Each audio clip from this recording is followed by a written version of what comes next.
პრეზიდენტ რეჯეპ ტაიპ ერდოღანის სასახლეში ქართული კულტურის დღეები გაიმართა. ღონისძიება, რომელმაც თურქეთის დედაქალაქის სტუმრებს ქართული კულტურის სიმდიდრე და მრავალფეროვნება კიდევ ერთხელ გააცნო. ღონისძიების ფარგლებში საქართველოს კულტურის სამინისტროსა და საელჩოს ორგანიზებით პრეზიდენტ ერდოღანის სასახლეში ქართული ტრადიციული სამოსი და სამკაულები გამოიფინა.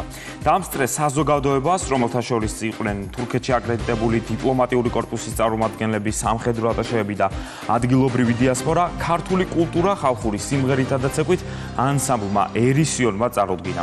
სალომე თარხნიშვილმა და გიორგი გუჯაბიძემ გადაიღეს ქართული კულტურის დღეები თურქეთში.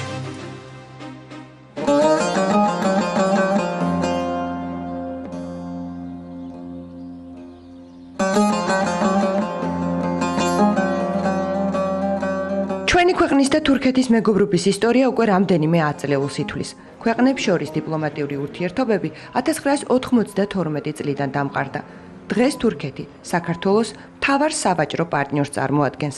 ორმხრივი მეგობრობის კვალდაკვალ წელს საქართველოს კულტურის დღეები ანკარაში პრეზიდენტ ერდოღანის სასახლეში დაიგეგმა.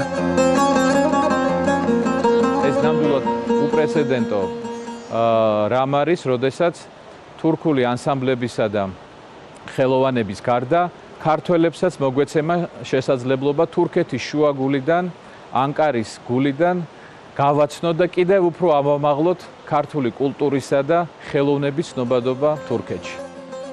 საქართველოს კულტურის გასაცნობად პრეზიდენტ ერდოღანის სასახლეში კულტურის სამინისტროსა და საქართველოს საელჩოს მესვეურებმა თავი მოუყარეს თურქეთის რესპუბლიკაში აკრედიტებულ დიპლომატებს, სამხედრო ატაშეებს და რაც მთავარია, ქართულ დიასპორას. პრეზიდენტ ერდოღანის კულტურის ცენტრში ქართული ნაციონალური სამოსი და სამკაული გამოფინეს. ჩვენი ქვეყნის ისტორია კი ანსამბლმა ერისიონმა მოწვეულ სტუმრებს ქართული ხალხური სიმღერითა და ცეკვით უამბო.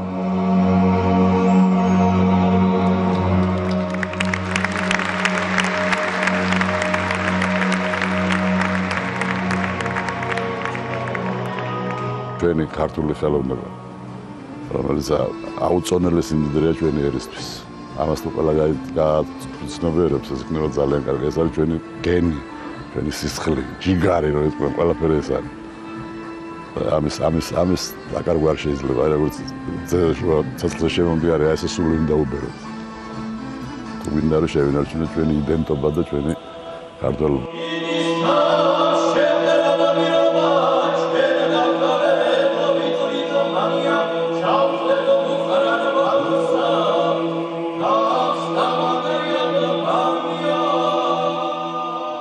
სადაც ისმის ჩაკრულოდა ქართული პოლიფონია, როგორც კაცობრიობის ზეპირსიტყვიერი და არამატერიალური მემკვიდრეობის შედევრი, უტყუარი მტკიცებულებაა საქართველოს უნიკალურობისა და საუკეთესო საშუალება წარმოაჩინო ქვეყნის კულტურა სხვა ერების წინაშე.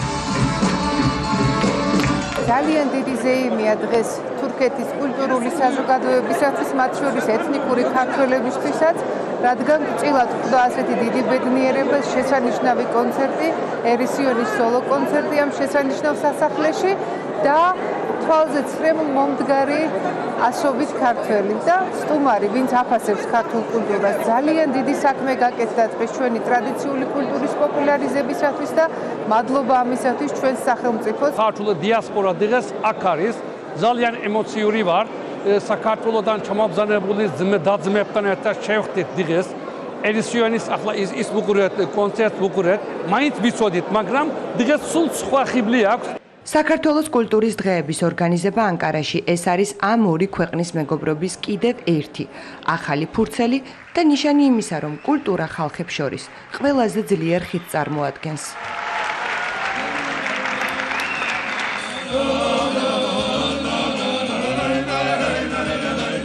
ანკარის ცენტრალურ პარკში ამფითეატრი ქართულ ანსამბლებს დაეთმოთ.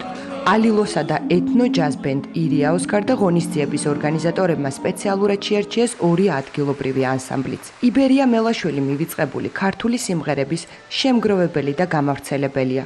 ახალ თაობას არა მხოლოდ ქართულ ენას ასწავლის, არამედ ჩვენი ქვეყნის მრავალხმიანობასაც აზიარებს. თურქეთში პოპულარიზაციას ალბათ პირველი სახელი მე ვარ, რა თქმა უნდა, ბევრი ალბომები და ბევრი სხვა მუსიკოსებს ქართული სიმღერების თავისი რეპერტუარში შეტანვა იყოს, ნოტები იყოს, ტექსტები იყოს.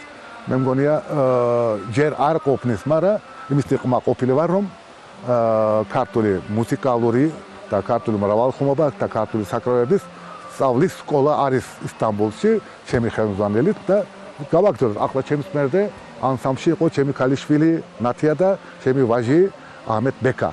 ესენი აგზელებენ. გული გუჩემს სხვანაირად და რა თქმა უნდა ძალიან ბედნიერები ვარ და ყველას დიდი მადლობა ვინც და მონაწილეობა მიიღო, ვინც ორგანიზატორი იყო ამ ღონისძიების და რა ვიცი, დიდი სიყვარული არა მარტო კონცერტზე, არამედ აქ ტერიტორიაზე, როცა დავდივარ და მოძრაობ, გვეპატიჟებიან, გვეხუტებიან, გვეფერებიან და ეს არის ძალიან მნიშვნელოვანი. ძალიან მნიშვნელოვანია, რომ ამ კონცერტში სწორედ მონაწილეობა მიიღო თურქეთში ქართული დიასპორის მიერ შენარჩუნებულმა ძალიან საინტერესო ანსამბლებმა, რირაშმა და კაფდაღმა, რომლებიც თურქეთში მოღვაწეობენ იმისთვის, რომ კიდევ უფრო მეტად შეინარჩუნონ ქართული კულტურა, კიდევ უფრო მეტად გავრცელონ და აქ მცხოვრებ პატარა ქართველებს ასწავლონ თუ როგორი საინტერესო ქვეყნის შვილები არიან. კულტურის დღეებს წინ უძღოდა მინისტრების შეხვედრა სტამბოლში. დიალოგი, რომელმაც ახალი პერსპექტივები და საერთო გეგმები გააჩინა. ეს შეხვედრა იქცა ნიშნად იმისა, რომ ორ ქვეყანას შორის მეგობრობა და კულტურული დიალოგი კიდევ უფრო გაღრმავდება. 1900